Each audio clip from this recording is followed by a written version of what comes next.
চাচি বহরের বাজার,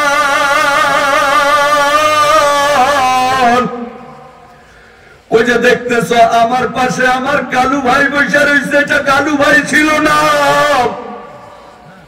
কালু ডাকাত কালু মাস্তান ছিল, ঠিক কিনা বলো? এমনিতেই মাথায় পাগড়ি উঠে নাই, এমনিতেই এত সুন্দর দাড়ি না, মোস্তাই ছিল এমন, এটা ঘুরাইয়া পিছনের দিক দিয়ে নিয়ে গেছিল, এত বড় বড় চুল ছিল, বিদগুটে লাগতো। আল্লাহু আকবার। চরমোনাই ময়দানে যাওয়ার পর, আল্লাহর ওলিদের বয়ান শোনার পর, আল্লাহর ওলিদের বয়ানের উসিলায় আল্লাহ পাকের খাস মেহেরবানিতে ওই কালু ডাকাত কালু মাস্তান, আল্লাহু আকবার, আজকে দেখতে কত সুন্দর দেখা যায়। আল্লাহ জিন্দেগিটা পরিবর্তন করাইয়া দিছে। আমার মহাব্বতের কালু ভাইয়ের মাথায় দেখো পাগড়ি আছে, আমার ভাইয়ের গায়ের মধ্যে লম্বা জামা। আমার ভাই এখন নামাজ পড়ে, জিকির করে, তিলাওয়াত করে, আল্লাহওয়ালাদের সাথে থাকে, বয়ান শুনে, আল্লাহু আকবার, আখিরাত মুখী হইয়া গেছে।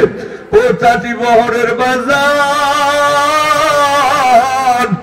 আমার দিলটাই সাক্ষী দেয় আজকের মাহফিলটা আমার মাওলার দরবারে কবুল হয়ে যাবে। তুমি মনে করেছ 1000 বছর বাঁচবা, তুমি মনে করেছ অনেক বছর বাঁচবা না,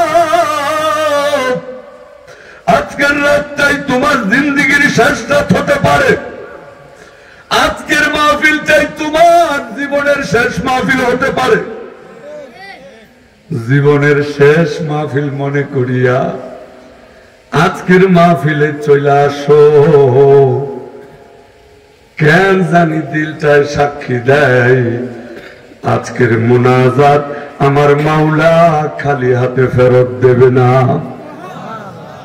বয়ান যতক্ষণ আলোচনা করব, আলোচনা শুনবেন, মুনাজাত করবেন, তার পূর্বে একজনও যাবেন না। কারা কারা রাজি আছেন দুইটা হাত তুলে আল্লাহরে দেখায় দেন, দেখায় দেন। আল্লাহ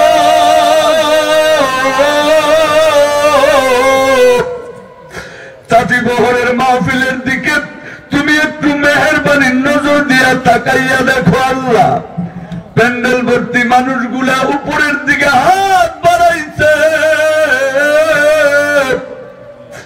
এই কথাগুলার উপর আমলি জিন্দেগি